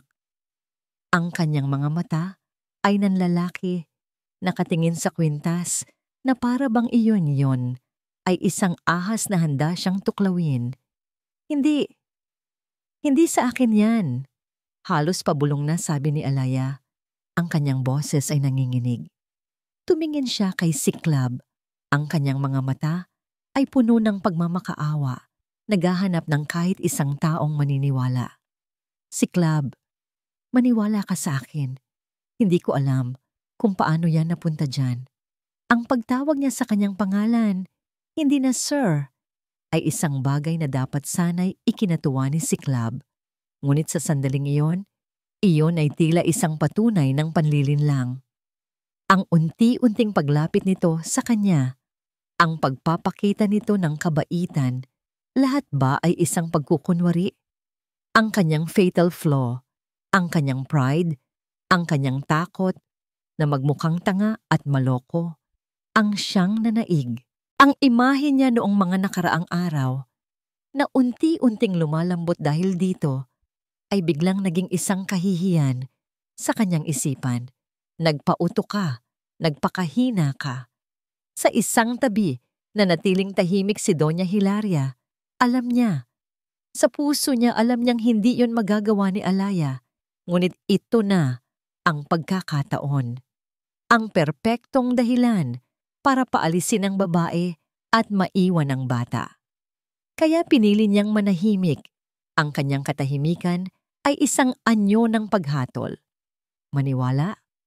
Ulit ni si Club. At sa wakas, nagsalita siya. Ang bawat salita na lumabas sa kanyang bibig ay matalim, malamig, at walang anumang bahid ng damdaming ipinakita niya sa mga nakaraang araw. Ang pader na nagsimulang gumuho ay muli niyang itinayo, mas mataas at mas matibay kaysa dati. Maniwala sa'yo? Tumawa siya ng walang saya. Tama nga ang hinala ko mula pa sa simula. May motibo ka. Ang paglapit mo sa akin, ang pagdadala mo sa bata dito, lahat ay planado. Isa kang mahusay na aktres, Alaya. Napaniwala mo ako. Napaniwala mo. Bawat salita ay isang saksak sa puso ni Alaya. Hindi ang akusasyon ng pagnanakaw ang pinakamasakit, kundi ang makita ang pagkasuklam sa mga mata ng lalaking nagsimula na niyang pagkatiwalaan. Hindi totoo yan, si Club. Umiiyak na, sabi ni Alaya. Alam mo yan. Wala akong alam. Sigaw ni si Club. Ang kanyang boses ay umaling-awngaw sa buong sala, ginulat maging ang maliit na si Sinag na napayakap sa hita ng kanyang ina. Ang alam ko lang ay isa kang magnanakaw at sinungaling. Lumayas ka sa pamamahay ko. Ngayon din. Ang mga huling salita ay tila isang malakas na sampal na yumanig sa buong pagkatao ni Alaya. Ang mumunting pag-asa na kanyang inipon, ang namumuong damdamin, ang pangarap ng isang buong pamilya, lahat ay naglaho na parang bula.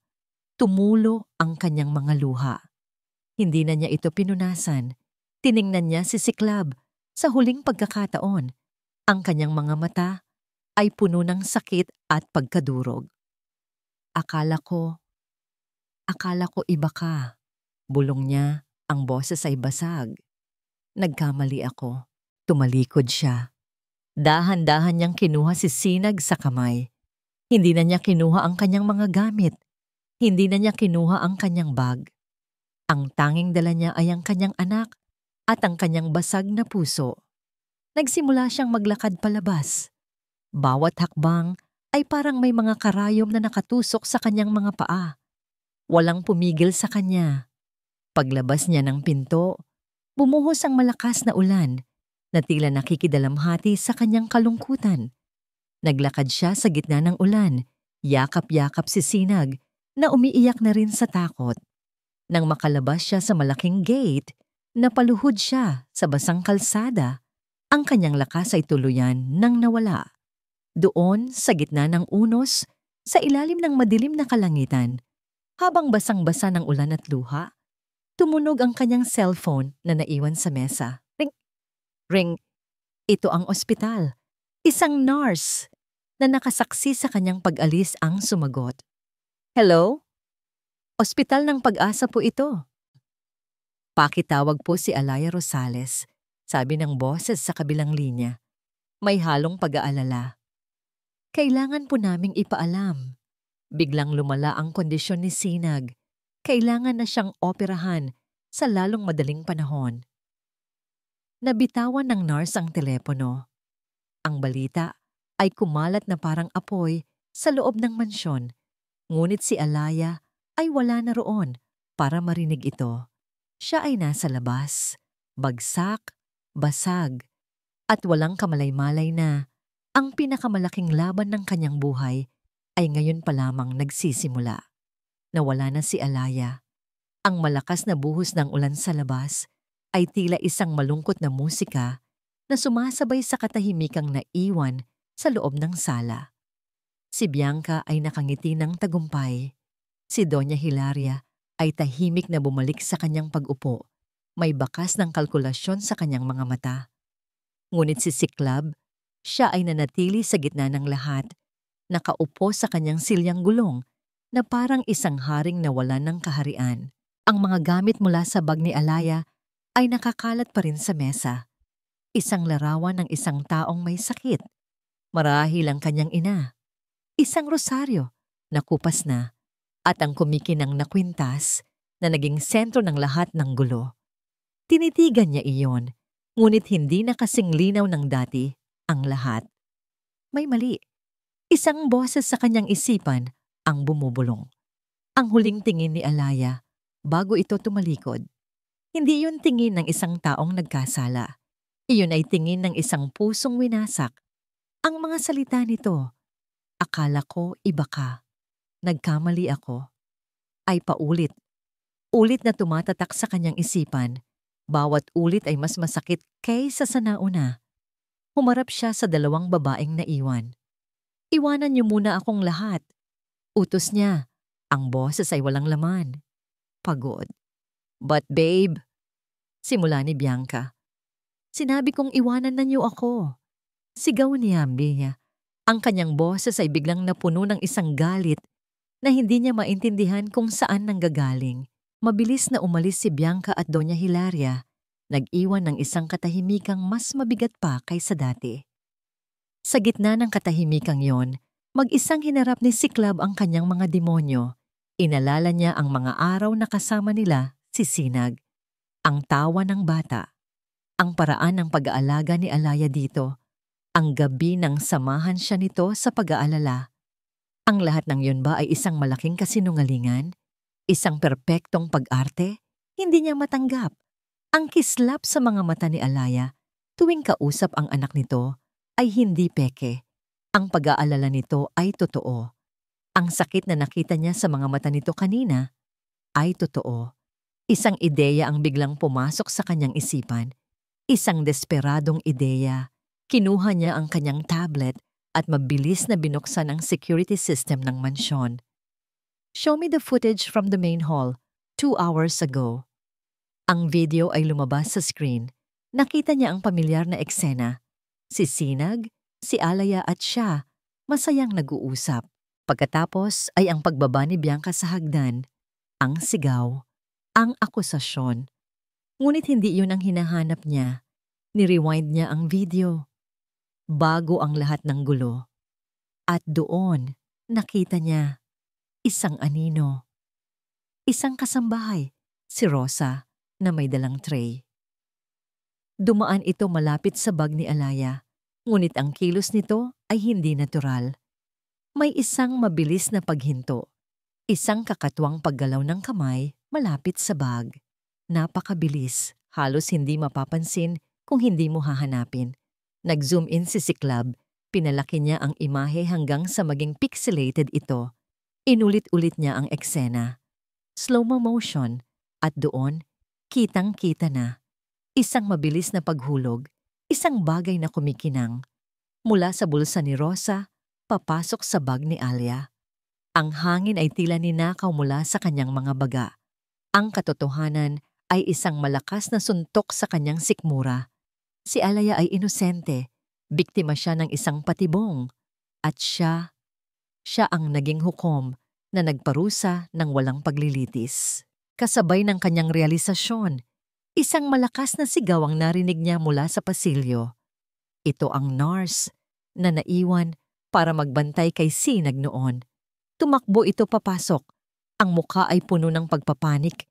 Hawak ang cellphone ni Alaya na naiwan. Sir Siklab! Sir Siklab! Ang ospital po! Tumawag po sila! Anong sabi? Mabilis na tanong ni Siklab. Ang kanyang puso ay biglang kinabahan. Si Sinag po! Bigla daw pong lumala ang lagay. Kailangan na daw pong operahan agad-agad. Sa parehong sandali, pumasok si Doña Hilaria sa sala. Narinig ang sigaw ng nurse. Ang mukha ng matanda ay biglang namutla. Ang lahat ng kanyang pagkalkula, ang lahat ng kanyang kontrol ay biglang gumuho. Ang kanyang apo, ang kanyang tanging apo ay nasa panganib. Hindi, bulong ni Doña Hilaria. Ang kanyang mga mata ay nanlalaki sa takot. Hindi na niya kaya. Ang kasalanan ay tila isang lason na sumusunog sa kanyang dibdib. Lumapit siya kay Siklab. Ang kanyang mga tuhod ay nanginginig. Anak, Siklab, may kailangan kang malaman. Umiiyak na, sabi ng matanda. Ano yon, ma? Sigaw ni Siklab. Ang kanyang isip ay gulong-gulo na. Pumunta si Doña Hilaria sa kanyang opisina at mabilis na bumalik. May dalang isang brown envelope. Ang parehong envelope na itinago niya 5 taon na ang nakalipas. Inilabas niya mula rito ang isang papel, ang resulta ng DNA test. Patawarin mo ako, anak. Hagulgul niya habang inaabot ang papel kay Siklab. Si Sinag, ang batang iyon. Anak mo siya, Siklab. Anak mo siya. At alam kong inosente si Alaya. Pero hinayaan ko siyang umalis dahil gusto kong mapasa atin ang bata. Patawarin mo ako. Kinuha ni Siklab ang papel. Ang kanyang mga kamay ay nanginginig. Binasa niya ang mga salita. Probability of paternity, 99.99%. Isang tunog ang kumawala mula sa lalamunan ni Siklab. Hindi ito sigaw ng galit. Ito ay isang atungal. Isang atungal ng isang taong sabay-sabay na nawasak at nabuo. Ang sakit, ang pagsisisi, ang pag-unawa, lahat ay bumuhos sa kanya ng sabay-sabay. Ibinagsak niya ang papel. Pinunasan niya ang kanyang mga luha. Ang kanyang mukha ay nagbago. Ang pait ay nawala. Ang pag-aalinlangan ay nawala. Ang natira ay isang matinding determinasyon. Sakto namang pumasok si Bianca sa sala. Nais marinig kung ano ang kaguluhan. Siklab, what's wrong? Hindi na niya natapos ang kanyang sasabihin. Kinuha ni Siklab ang tablet na nagpapakita ng video ni Rosa at ibinato ito sa paanan ni Bianca. Lumayas ka, sabi ni Siklab. Ang kanyang boses ay mahinahon, ngunit puno ng isang panganib na ngayon lang narinig ni Bianca. Lumayas ka sa pamamahay ko at huwag na huwag ka nang magpapakita sa akin kahit kailan. Nanginginig na pinulot ni Bianca ang tablet. Nakita niya ang video. Ang kanyang mukha ay namutla na parang isang patay. Walang salitang lumabas sa kanyang bibig. Mabilis siyang tumalikod at halos takbuhin ang daan palabas ng mansyon. Hindi na siya pinansin ni Siklab. Ang kanyang atensyon ay nasa iisang bagay na lamang. Iginulong niya ng mabilis ang kanyang silya papunta sa pinto. Mang Berto! Sigaw niya. Ang kanyang boses ay umalingaw-ngaw sa buong kabahayan, puno ng kapangyarihan at pagkaapurahan. Ihanda mo ang sasakyan. Pupunta tayo sa ospital. Bilisan mo. Ang mga pasilyo ng ospital ng Pag-asa ay tila walang katapusan. Bawat sulok ay amoy gamot, bawat tunog ng sapatos sa sahig ay tila isang martilyo na pumupukpok sa dibdib ni Alaya. Matapos siyang matagpuan ni Mang Berto sa labas ng gate, basang-basa, nanginginig, at halos walang ulirat, dali-dali siyang isinaakay sa kotse at dinala sa ospital. Ngayon, narito siya sa harap ng isang doktor, sa isang maliit na opisina sa labas ng operating room. Ang operasyon ay napakadelikado. Ginang Rosales, paliwanag ng doktor. Ang kanyang boses ay puno ng propesyonal na pakikiramay. Dahil sa biglaang pamamaga, mas tumaas ang panganib. Kailangan naming makuha ang inyong pahintulot. Kailangan ninyong pumirma sa waiver na ito na nagsasabing na iintindihan ninyo ang lahat ng posibleng mangyari. Ang waiver, isang piraso ng papel na magpapasya sa buhay at kamatayan. Tinitigan ni Alaya ang papel. Ang mga salita ay lumalabo sa harap ng kanyang mga matang puno ng luha. Ang kanyang kamay na may hawak na ballpen ay nanginginig ng husto. Paano niya pipirmahan ang isang dokumento na tila isang hatol sa kanyang sariling anak? Ngunit wala siyang pagpipilian. Ito na lamang ang natitirang pag-asa. Huminga siya ng malalim, ipinikit ang kanyang mga mata at inihanda ang sarili na ilapat ang dulo ng ballpen sa papel. Huwag! Isang boses ang pumigil sa kanya, isang boses na pamilyar, ngunit ngayon ay puno ng isang emosyong hindi niya pa naririnig dati. Pagod, pagsisisi, pagmamadali. Napatingala siya. Papasok sa maliit na opisina si Siklab. Itinutulak ang kanyang silyang gulong ng napakabilis. Ang kanyang damit ay bahagya pang basa mula sa ulan. Sa likuran niya ay si Doña Hilaria. Ang mukha ay basang-basa ng luha. Siklab! Bulong ni Alaya. Ang kanyang pagtataka ay mas malakas pa kaysa sa kanyang galit. Hindi siya pinansin ni Siklab. Ang kanyang atensyon ay nasa doktor. Gawin ninyo ang lahat, Doc, sabi ni Siklab. Ang kanyang boses ay puno ng awtoridad. Kunin ninyo ang pinakamagaling na team. Gamitin ninyo ang pinakamodernong kagamitan. Huwag ninyong intindihin ang gastos. Ako ang bahala sa lahat. Basta iligtas ninyo si Sinag. Pagkatapos ay bumaling siya kay Alaya. Ang mga mata nila ay muling nagtagpo. At sa pagkakataong ito, wala na ang pader. Wala na ang galit. Ang nakita ni Alaya sa mga mata ni Siklab ay isang agos ng emosyon na halos ikalunod niya, pagsisisi, sakit, at isang bagay na mas malalim, isang bagay na parang pagmamakaawa sa isang kilos na ikinagulat ng lahat, lalo na ni Alaya. Yumuko si Siklab. Ginamit niya ang buong lakas ng kanyang mga braso para suportahan ang sarili sa armrest ng kanyang silya. Sinubukan niyang tumayo.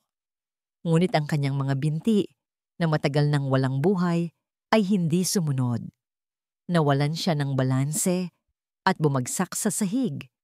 Ang tunog ng kanyang pagbagsak ay umaling-awngaw sa tahimik na silid. Siklab! Sigaw ni Alaya. Ang kanyang galit ay biglang napalitan ng pag-aalala. Lalapit sana siya, ngunit pinigilan siya ng tingin nito. Nasa sahig si Siklab, nakaluhod sa paraang kaya niya, nakatingala kay Alaya. Ang dating aroganteng lalaki, ang makapangyarihang Montemayor, ay ngayon nasa kanyang paanan. Ang kanyang mga mata ay nagsimulang mamasa.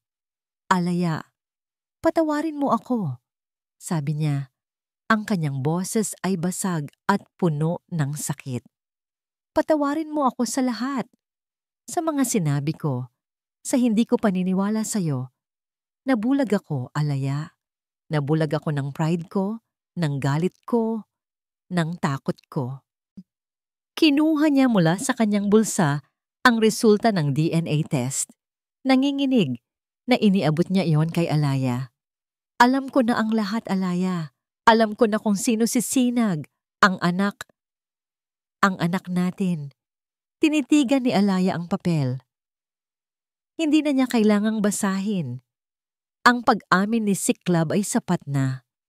Ang katotohanang matagal na niyang itinatago, ang bigat na mag-isa niyang pinasan, ay ngayon nasa liwanag na. Bumuhos ang mga luha mula sa kanyang mga mata. Ngunit hindi na ito luha ng sakit lamang. Ito ay luha ng paglaya. Bakit Siklab? Tanong niya. Ang kanyang boses ay halos isang bulong. Bakit hindi ka naniwala? Dahil duwag ako? Amin nito. Ang mga luha ay malaya nang dumadaloy sa kanyang mga pisngi. Dahil mas madaling maniwala sa kasinungalingan kaysa harapin ang katotohanan na baka Baka meron pa akong pwedeng mahalin at mawala ulit. Patawarin mo ako. Ang kanyang pag-amin, ang kanyang kahinaan, ang kanyang pagpapakumbaba, lahat ay tumagos sa puso ni Alaya. Tinunaw ang natitirang galit at pinalitan ito ng isang damdaming mas makapangyarihan, pag-unawa. Lumuhod siya sa harap niya. Inabot niya ang kanyang kamay at pinunasan ng mga luha sa kanyang pisngi. "Tumayo ka na dyan," sabi niya sa malambing na boses. Tinulungan niya itong makabalik sa kanyang silyang gulong. Nang sila'y magkaharap na muli, ang distansya sa pagitan nila ay nawala na. "Ang mahalaga ngayon ay sisinag," sabi ni Alaya. Ang kanyang boses ay matatag na. "Magkasama nating haharapin ito." Hinawakan ni Siklab ang kanyang kamay. Ang init ng kanyang palad ay tila isang pangako.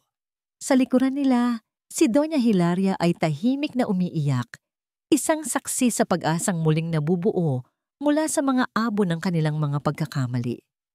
Pinirmahan ni Alaya ang waiver, ngunit ngayon, ang kanyang kamay ay hindi na nanginginig. Mayroon ng kasama ang kanyang puso sa pagdarasal. Sabay silang naghintay sa labas ng operating room, magkahawak ang kanilang mga kamay. Si Doña Hilaria ay nasa isang tabi, paulit-ulit na nagdarasal ng rosaryo.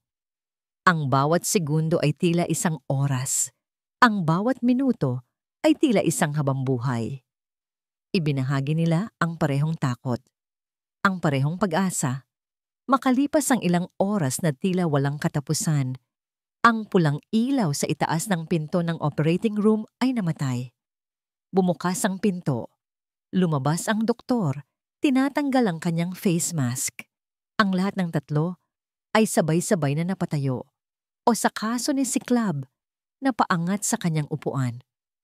Ang kanilang mga puso ay tumigil sa pagtibok, naghihintay sa hatol. Ang mukha ng doktor ay pagod, ngunit sa ilalim ng pagod na yon, ay may isang maliit na kislap sa kanyang mga mata. Huminga siya ng malalim bago magsalita. Ang operasyon, panimula niya, at sa isang saglit na yon, ang buong universo ay tila huminto para sa 3 taong nag-aabang. "Naging matagumpay po," pagpapatuloy niya, kasabay ng isang maliit na ngiti. "Stable na ang bata. Nailabas na namin ang buong tumor. Nasa recovery room na siya ngayon. He's a strong kid." Ang mga salitang yon ay tila isang malakas na ulan pagkatapos ng mahabang tagtuyot. Napasigaw sa tuwa si Alaya, napahawak sa kanyang bibig, habang ang mga luha ng pasasalamat ay bumuhos mula sa kanyang mga mata. Napayakap siya ng mahigpit kay Siklab. Ibinuhos ang lahat ng kanyang takot at pag-asa sa yakap na yon. Sa unang pagkakataon, yumakap pabalik si Siklab. Ang kanyang mga braso ay mahigpit na pumulupot sa baywang ni Alaya. Isinubsob ang kanyang mukha sa buhok nito, nilalanghap ang amoy ng tagumpay at ng pangalawang pagkakataon. Si Doña Hilaria naman ay napaluhod sa sahig, hawak ang kanyang rosaryo, nagpapasalamat sa langit sa isang panalangin walang tunog. Ang bigat na kanyang pinapasan ay tila unti-unting nababawasan. 6 na buwan ang lumipas. Ang hangin sa Villa Esmeralda ay nagbago na. Ang dating malamig at malungkot na mansyon ay napuno na ng tunog ng tawanan. Ang tawa ng isang batang lalaki na malusog at puno ng buhay. Si Sinag ay ganap ng magaling. Ang tanging palatandaan ng kanyang pinagdaanan ay isang maliit na peklat sa kanyang ulo na halos natatakpan na ng kanyang buhok na malago. Isang hapon, sa malawak na hardin, naghahabulan si Alaya at si Sinag. "Habulin mo ako, nanay! Mas mabilis ako sa'yo!" Sigaw ng bata. Ang kanyang maliliit na paa ay mabilis na tumatakbo sa malambot na damuhan. "Nako! Ang bilis naman ng anak ko!" Humahalakak na, sabi ni Alaya. Nagkukunwaring pagod na sa paghabol. Mula sa veranda, pinapanood sila ni Siklab. Nakaupo pa rin siya sa kanyang silyang gulong, ngunit ang dating pait sa kanyang mga mata ay tuluyan nang nawala. Napalitan iyon ng isang kapayapaan at ng isang nangiting madalas na ngayong masilayan sa kanyang mga labi. Sumasa ilalim na siya sa matinding physical therapy at bagamat mahaba pa ang daan, may pag-asa ng muli siyang makakalakad balang araw. Ngunit higit pa sa pisikal na paggaling, ang kanyang kaluluwa ang tunay na naghilom. Noong nakaraang linggo, inilunsad niya ang Sinag ng Pag-asa Foundation, isang organisasyon na tutulong sa mga batang may malubhang karamdaman na mula sa mahihirap na pamilya. Sa araw ng launching, habang nagsasalita siya sa harap ng maraming tao, ang kanyang mga mata ay nakatuon lamang sa dalawang tao sa unang hilera, si Alaya at si Sinag. Ang buhay, sabi niya sa kanyang talumpati, ay puno ng mga pagkakamali. Ngunit ito rin ay puno ng mga pangalawang pagkakataon at minsan, ang mga pagkakataong yon ay dumarating sa anyo ng mga taong hindi mo inaasahan, mga taong magtuturo sa iyo kung paano muling umibig at maniwala. Habang nagmamasid siya ngayon sa mag-ina, lumapit sa kanya si Doña Hilaria. May dalang isang baso ng juice. Ang saya nilang tingnan, hindi ba? Sabi ng matanda. Ang boses ay malambing na. Ang dating mayuming Donya ay natututo ng maging isang mapagmahal na lola. Opo, Emma, napakasaya.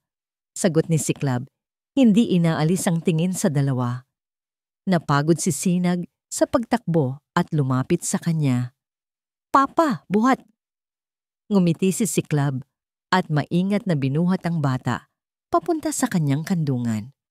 Niyakap siya ng mahigpit ni Sinag. Ang salitang papa ay isang musika na hindi niya pagsasawaang pakinggan. Lumapit si Alaya at naupo sa isang upuan sa tabi nila. Sumandal siya sa balikat ni Siklab at hinawakan nito ang kanyang kamay. Magkahawak kamay silang tatlo, isang pamilya na binuo mula sa mga pira-piraso ng nasirang nakaraan. Ang araw ay dahan-dahang lumulubog sa kanluran, nag-iiwan ng kulay kahel at rosas na mga ulap sa kalangitan. Humarap si Siklab kay Alaya. Salamat sa pagdating mo sa buhay ko, Alaya. Bulong niya. Ang kanyang boses ay puno ng isang pasasalamat na mas malalim pa sa karagatan. Ngumiti si Alaya. Isang ngiting naglalaman ng lahat ng pagmamahal na kaya niyang ibigay. Salamat sa pagbabalik mo sa amin, Siklab. Ang kanilang mga labi ay nagtagpo sa isang halik. Hindi na ito ang halik ng nakaraang puno ng pagnanasa at walang kasiguraduhan. Ito ay isang halik na puno ng pangako, ng pagpapatawad, at ng isang pag-ibig na sinubok ng panahon at pinatatag ng mga pagsubok. Sa kandungan ni Siklab, si Sinag, ang kanilang munting sinag ng pag-asa, ay nakatingala sa kanila, nakangiti. Hindi man niya lubos na naiintindihan ang lahat, ang alam niya ay simple lang, buo na sila. At iyon lang ang mahalaga. Ang kanilang tadhana, na minsay tila isang madilim na gabi, ay ngayon kasing liwanag na ng isang magandang umaga. At dito na nga po nagtatapos ang makulay na kwento ng pag-ibig, pagsubok, at pag-asa ni na Alaya, Siklab, at ng kanilang munting si Sinag. Mula sa kaibuturan ng aking puso, nais ko pong magpasalamat sa inyong lahat sa pagsama sa amin sa paglalakbay na ito. Bawat kabanata na ating pinagsaluhan ay isang piraso ng buhay na sabay-sabay nating sinubaybayan at dinamdam. Habang isinusulat ko ang kanilang istorya, ramdam ko ang bawat patak ng luha ni Alaya. Ang bigat ng pader na itinayo ni Siklab sa kanyang puso at higit sa lahat, ang walang hanggang pag-asa na dala ng isang inosenteng bata. Ang kanilang kwento ay isang paalala sa ating lahat na ang buhay ay hindi perpekto. May mga pagkakataon na tayo'y magkakamali, makakasakit, at masasaktan. Ngunit ito rin ay isang paalala na ang tunay na lakas ay hindi nasusukat sa kawalan ng pagkakamali, kundi sa kakayahang bumangon, umamin, humingi ng tawad at matututong magpatawad. Ito ay kwento ng pag-asa, isang paalala na kahit sa pinakamadilim na gabi, laging may sisikat na bagong umaga para sa mga pusong handang magbukas muli. Ngayon, nais ko naman pong marinig ang inyong salubin. Anong bahagi ng kwento ang pinakatumatak sa inyong puso? Saang mga karakter kayo pinaka-nakarelate? Ang inyong mga komento ay magsisilbing inspirasyon sa mga susunod pa nating kwentong bubuuin. Hanggang sa ating muling pagkikita sa susunod na paglalakbay ng puso. Maraming salamat po.